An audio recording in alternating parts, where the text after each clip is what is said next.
Hello，大家好，歡迎收睇《建基之談》啊！我係阿 Ken，一個生活喺香港嘅惠州人。咁我而家就喺沙田地鐵站嘅站入邊啦。咁上一條片係講到我過去嘅8個月喺惠陽同香港之間嘅交通嘅一個記錄啦，都好多人觀看嘅。咁我今日就嚟到沙田站入邊同大家詳細咁樣去睇一次沙田站嘅一個交通方式啦，可以去到邊度啦，同埋而家嘅一個情況係點樣嘅。咁如果你對惠陽、惠州買樓咧，或者喺呢邊嘅生活啊、交通有任何問題咧，都可以留言俾我，我都會同大家一一咁樣解答。咁喺影片嘅最後咧，我會放低所有嘅喺沙田站呢邊嘅一個公交路線圖。咁如果你中意條片嘅話，記得先俾個 like 俾我。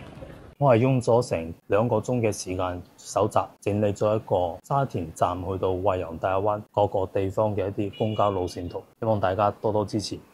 咁如果你想睇最後嘅一啲路線嘅搜集嘅話，可以直接拖到去影片嘅最後。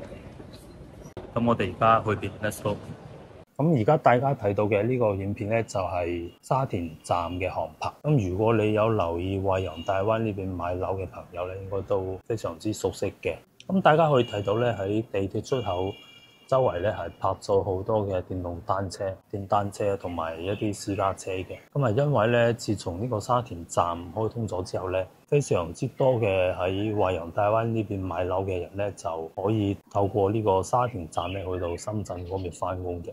咁大家都知啦，其實惠陽大亞灣呢邊嘅樓咧，大部分都係喺深圳翻工嘅人買嘅。咁其實咧係每日有非常之多嘅人咧揸電動單車或者係揸私家車嚟到沙田站呢邊，跟住咧再坐地鐵去深圳嗰邊翻工。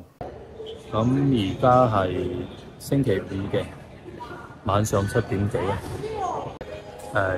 出站之後咧，有 B 出口同 A 出口都係去惠州嘅方向嘅。咁對面嘅咧就係 C 出口同埋 D 出口啦。咁就係去到坪山、深圳嘅方向。咁我哋如果喺惠陽大亞灣、惠州呢邊住嘅話咧，都係行 B 多啲嘅。咁因為 B 咧係比較順路少少咯。咁同埋都係大部分住惠陽大亞灣嘅人要行嘅一個出口。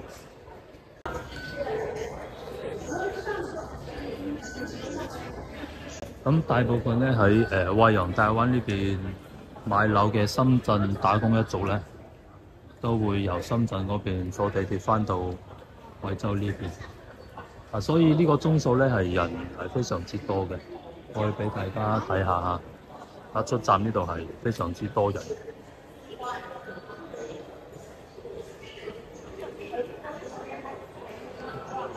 咁我見到咧其實行呢個 B 出口嘅人係多啲，因為大部分咧都係喺深圳，日頭喺深圳翻工啦。咁收工之後咧，好多人都係一係翻到惠州啦，一係週末嘅時候，佢哋會好似而家星期五咁樣啦，喺深圳嗰邊翻到嚟呢邊過一個週末嘅。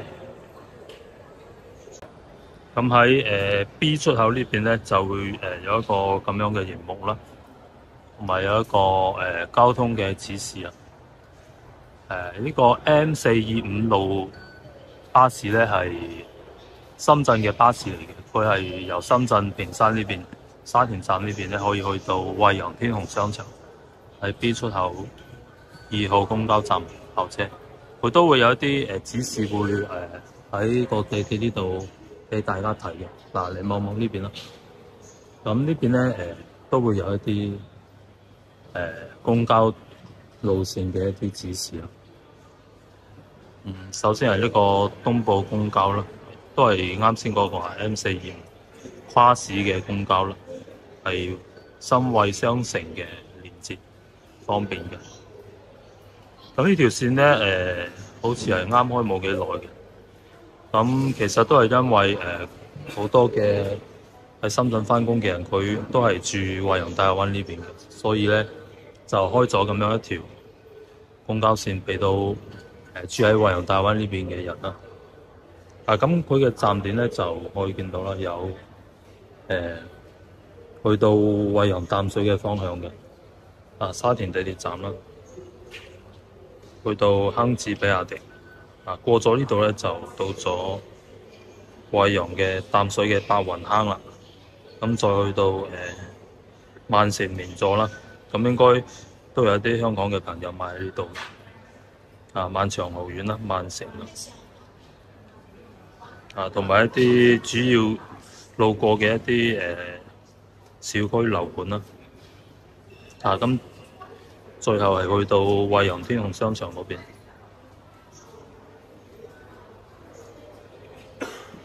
咁呢個咧就係反方向嘅，咁都係一票制2蚊嘅。咁如果係60歲以上嘅朋友咧，可以辦一個公交卡嘅話咧，就好似係唔使錢嘅。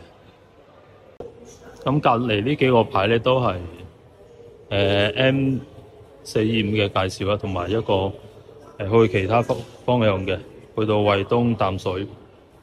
咁而家係啱好有一班地鐵到站嘅，所以出站嘅人會多啲咯。咁而家係晚上7點幾啦，咁有啲可能喺福田方向遠少少嘅地方返工啲人咧，就坐地鐵啱返到嚟沙田站呢一邊。咁其實咧惠陽大灣嘅樓咧，係有非常之多喺深圳返工嘅人買嘅。咁因為深圳嘅樓貴啊嘛，咁惠州呢邊嘅樓平，所以咧好多人都係選擇咁樣一日來回於深圳同埋惠州之間。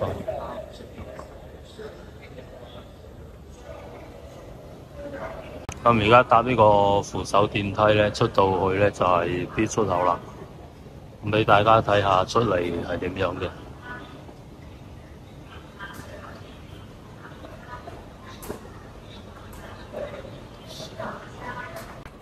B 站出嚟呢度咧，有便利店啦，一啲奶茶店啦，餐廳啦。快餐嗰啲咧都有，咁呢度係啱開冇幾耐嘅，都係今年先啱開嘅。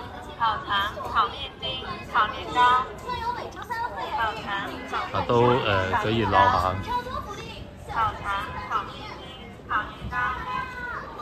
咁仲有嗰啲攤檔啦。咁出到嚟呢邊咧就係公交站啦。咁 B 站呢邊出嚟咧，佢嘅公交站嘅地方咧會大少少咯，同埋佢係做咗一個咁樣嘅長廊啦，可以遮風擋雨。公交站就喺呢度噶啦，同埋一啲摩的呢啲內地特色啦，摩的啦。公交站喺前面嘅。可以見到呢度好多人喺度等巴士啊！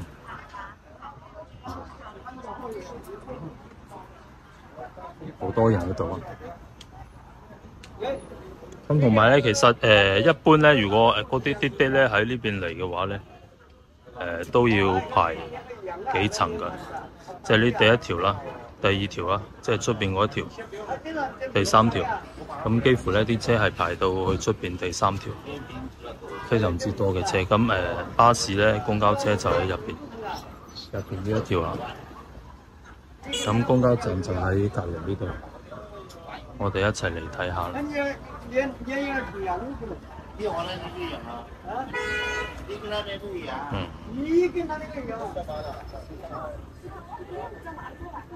咁呢個係沙田地鐵站2號站台，有幾條線啦，都幾多。呢個 B961。沙田地鐵站呢度去到坑子去到坑池，咁呢個就去唔到惠陽大亞灣啦。嗱，呢啲都係去平山坑池嘅方向嘅呢一條平山坑池嘅方向。呢個 M187咧就可以去到呢個卓越蔚藍海岸。咁呢個都係大亞灣嘅一個樓盤啦。同埋經過嘅呢啲所有嘅都係惠陽即係大亞灣嗰邊嘅一啲樓盤站點啊。咁同埋呢個 M361 啊 ，M361咧就主要喺深圳呢邊，去到平湖嗰邊。M427，咁呢個都係去到深圳呢邊，平山呢一邊。呢度轉過嚟咧，仲有一啲路線嘅。呢個就係啱先嘅啲站入邊嘅見到嗰個啦 ，M42，同埋呢個 M478都係去卓越蔚藍。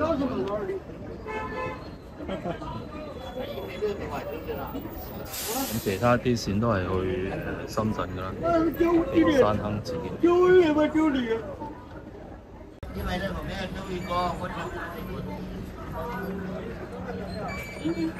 咁而家呢個巴士係去到龍光城嗰邊 M497，好多人上車啊！咁啲巴士同嗰啲公交車唔同啲咯，啲坐嘅舒服啲啊！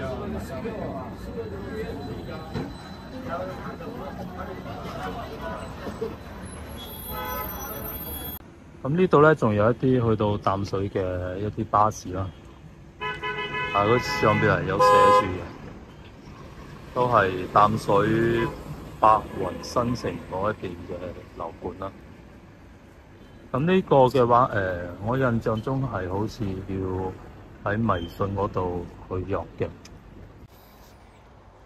冇錯啦，呢個係要微信嗰度去 book 飛嘅。咁喺微信嘅搜一搜入邊咧，去搜一個叫深惠快巴嘅。咁搜咗之後咧，見到一個叫深惠出行啦。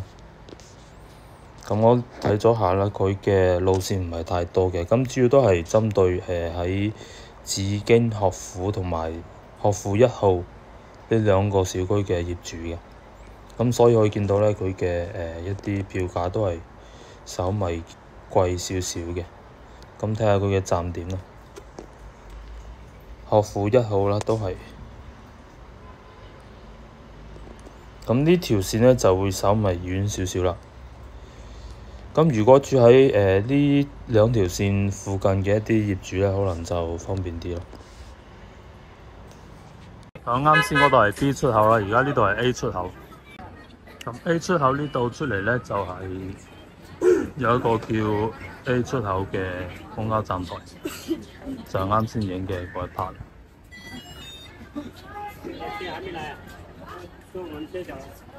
呢個站係叫 A 口。啲路線咧都係去到都係惠州嘅公交路線比較多嘅。全部都係帶惠陽開頭嘅。惠陽7路，呢個係惠陽168D，深惠1線，深惠2線，深惠2支線。咁呢啲路線咧都係去惠陽比較多嘅，惠陽大亞灣比較多嘅。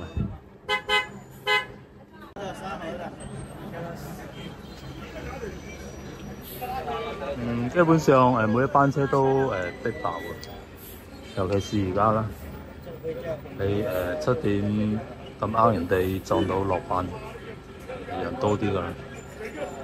咁呢一班人少啲，呢一班嘅人會少啲。喺廣東咧，如果你想啲人叫你靚仔啊，就可以坐下佢哋一啲摩的啦，個個都係叫你靚仔㗎啦。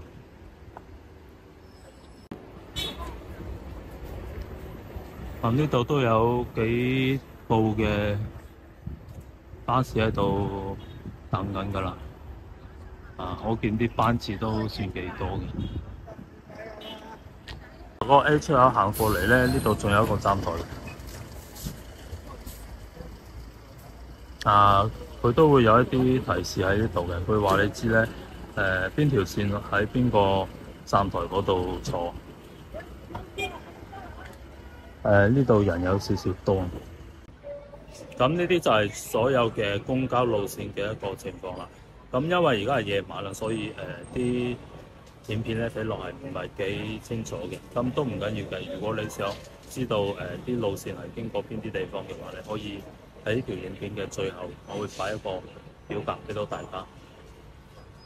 咁除咗公交車，咁除咗公交車之外咧，都有好多人係中意喺屋企嗰度揸電雞啊，就係一啲電動單車啊，揸啲電雞嚟到呢一邊。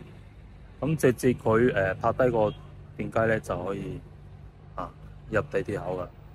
咁呢個咧係相對嚟講方便啲嘅。咁對於嗰啲日日要來回於惠州同深圳嗰啲深圳嘅打工人嚟講咧，都係呢啲會方便啲。咁其實我都係啦，但係我係揸電單車嘅，我唔係揸電動單車。都非常之多嘅。可以鏡頭轉一轉俾大家睇下。咁基本上沙田地鐵站呢度啦，每一個出口咧都係泊滿晒呢啲電雞，即係電動單車啦，非常之多嘅。咁基本上咧到咗夜晚可能先有位。咁喺日頭咧，基本上你想揾個位塞入一部車都唔係咁易嘅。基本上係泊滿晒㗎。咁喺 A 口出嚟咧就會少少安靜咯。呢一邊係基本上冇乜嘢，大家可以見到就係 A 出口呢度出嚟咧，就係啱先講到嗰兩個嘅公交站台啦。咁出到嚟呢邊係冇乜嘢可以睇到嘅，就係一啲擺電動單車嘅地方咯。咁啲電動單車咧係非常之誇張嘅，即係啱先講到啦，基本上係泊滿晒嘅。咁都唔特止喺呢啲巷仔入邊啊，巷仔入邊都泊滿晒啊，係啊。咁可以想像到啦，有幾多人係咁樣喺沙田呢一邊擺翻個電動單車就坐地鐵去翻工啦。喺呢啲巷仔入邊都泊滿晒嘅。喺基本上係每個出口都係咁啊，唔係淨係話呢一個出口先係咁。你睇下啲車咧係塞到呢一度啦，即係嗰出邊幾條先可以行到嘅，呢邊都係塞，呢兩邊都係塞住。同埋入邊公交車咧條，呢下邊都係咁樣，下邊嗰度都係啲等客嘅嗰啲滴滴啦。所以啲車係非常之多嘅。見到啲阿 Sir 喺度指揮唔指揮真係唔掂啊！啲車真係十分多。睇下惠州都係惠州。深圳、惠州所以喺度大部分嘅電動單車咧都係惠州牌嘅。咁所以咧，其實喺沙田站呢邊咧，大部分嘅乘客咧都係日頭喺深圳嗰邊翻工啦，咁夜晚係翻到惠陽大亞灣呢邊嘅。咁其實咧惠州呢邊嘅樓咧，咁最初嘅幾年嘅高樓價咧，基本上都係一班人去托起身嘅。咁包括而家，就算啲樓價跌到咁樣啦，都仲有好多人係買唔起深圳啲樓，嚟到惠州呢邊買樓嘅。咁所以咧其實惠州有啲地方其實啲入住率各方面啲人氣都係幾旺嘅。咁今日就同大家分享住咁多先啦。咁呢條片就係介紹咗喺沙田地鐵站而家嘅一個情況啦，就可以見到係咁樣噶。好，咁我哋今日嘅節目就分享到呢度啦。咁如果你想要沙田站咧去到各個地方嘅一個交通路線咧，可以去到片尾啊。如果有需要嘅話，可以 cap 嗰度。咁我哋下期節目再見，拜拜。